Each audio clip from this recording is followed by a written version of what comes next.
Welcome back to my channel. Today, I'm going to explain a thriller crime movie called Girl in the Basement. The story starts with our protagonist, Sarah, and her father, Don, rushing Marie to the hospital because she has trouble breathing. Sarah starts panicking when Marie stops breathing. She urges Don to drive faster, and when they reach the hospital, Don specifically instructs Sarah to stay quiet. In the hospital, the paramedics rush to help Marie, giving her oxygen and trying to save her life. But all they get is a flat heart line on the monitor. The story goes back 20 years earlier to a seemingly idyllic family dinner scene. Sarah and her sister Amy are having dinner with their parents, Dawn and Irene. The mood on the table changes as Sarah's father shows his oppressive side, not allowing her to go to a party and asserting his reign over the family. That night, Sarah sneaks out with her boyfriend Chris. Later, her parents discover her room empty, and her father refers to her as a problem. At the party, Sarah has fun dancing with Chris, who later sings her a song he wrote especially for her. They express their love for each other and kiss. Sarah comes home in the morning, and Dawn has been waiting for her all night.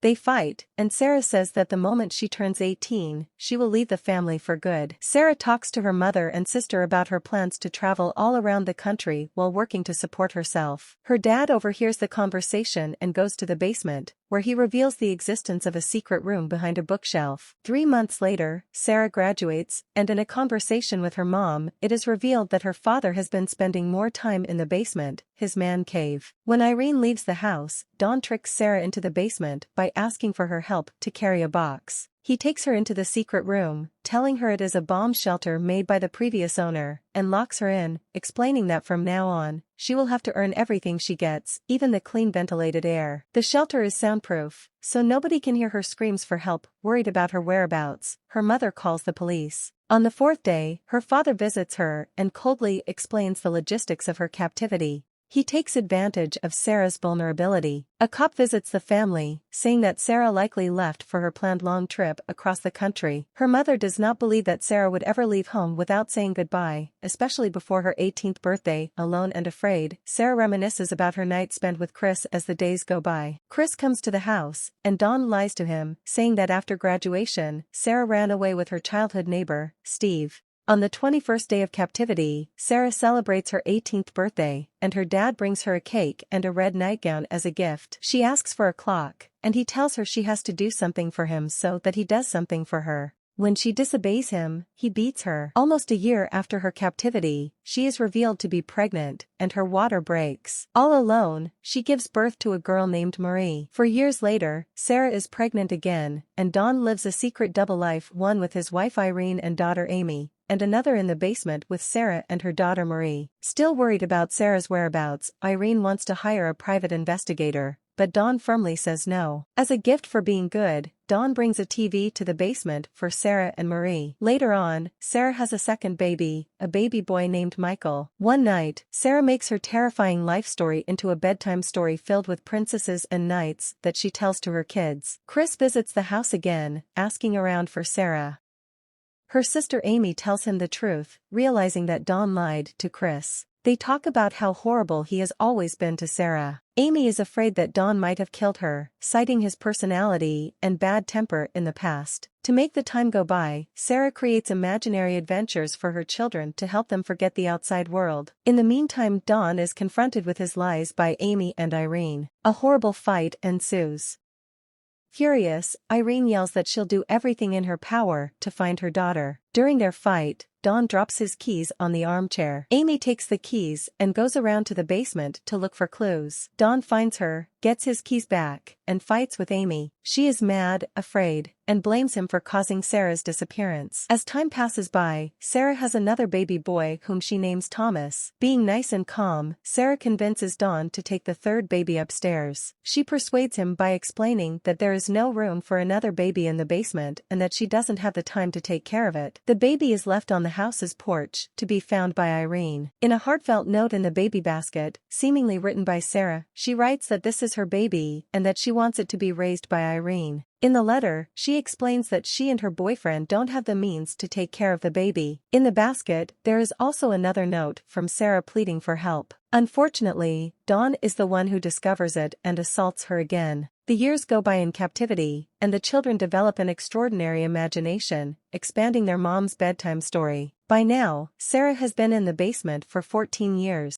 Marie has grown into a beautiful young girl who one night tries out makeup. When Dawn shows interest in her beauty, Sarah begs Dawn to leave her daughter alone. She does not want her to be assaulted. In return, Dawn shuts down the power, which controls the clean air. While gasping for air, Marie expresses her concerns about never meeting anyone and having no friends. Throughout the conversation, we realize that Marie has no idea that Dawn is both her grandfather and father. Now grown, Thomas finds his grandmother crying in his mother's bedroom.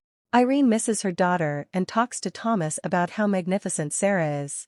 At the same time, in the basement, raindrops start dropping from the ceiling. Sarah climbs up to discover a damp roof. Using a spoon, she digs her way to the surface, where she flashes a distressed signal. A neighbor notices it and tells Dawn about it. Rather than checking it out, Dawn beats Sarah, who is pregnant again. The beating causes her to lose her baby, and as she sobs from the pain, Sarah has a stillbirth. Dawn buries the baby in the yard. Dawn goes to the basement and complains. He also praises Thomas, who is now a strong athlete. When Marie and Michael ask when they are going to be led into the outside world, Dawn blames Sarah and her bad behavior. She is the reason they are down there, trapped. Pressured by her children's endless questions about their life, in a fit of rage, Sarah shouts and demolishes all their furniture. Exhausted, she falls to the ground, remembering her happiest moments with Chris. Her children put a blanket on her and clean up their home. They apologize to her. Emotional, Sarah tells them that they're old enough to hear the true story behind their life in captivity so far.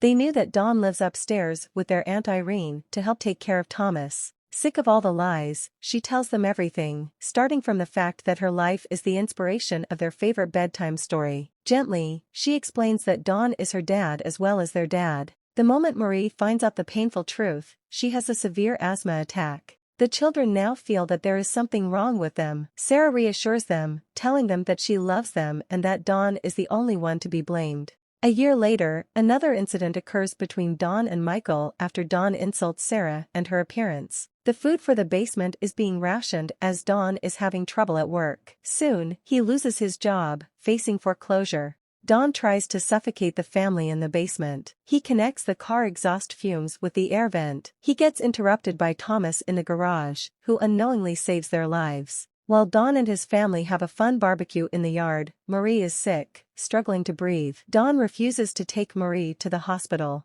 Sarah begs for his help and promises not to say a word about anything. Dawn agrees. Michelle is left behind. 20 years of captivity have passed, and we are now at the beginning of the film when Marie is being rushed to the hospital. Sarah is extremely worried about Marie's life and feels truly relieved when the doctors save her. When the nurse asks for more medical history, she is told that Marie is homeschooled and has only been treated with natural remedies. Sarah slowly scans the hospital seeking a way out, but she looks tired and lost. In an attempt to escape, Sarah spills water on the medical forms and separates from Dawn seconds before he gets to her. Sarah reaches the nurse, confessing she needs help.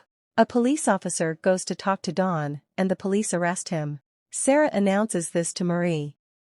They are safe and free. The house is filled with police who free Michael as well. Irene and Thomas are devastated when they see Michael gasping for air as they take him out of the basement. Dawn sees everything from the back of the police vehicle. Later on, during a beautiful summer's day, Marie, Thomas, and Michael play in the countryside while Sarah, Irene, and Amy watch over them from the house's porch. Marie notices someone coming from the driveway. It's Chris. He arrives on his motorcycle, together with Sarah. They go for a walk. He feels sorry for not trying harder to find her and for believing in her father's story. He gives her a gift, a pink motorcycle helmet he bought for her at the age of 18 when they were planning to embark on a journey.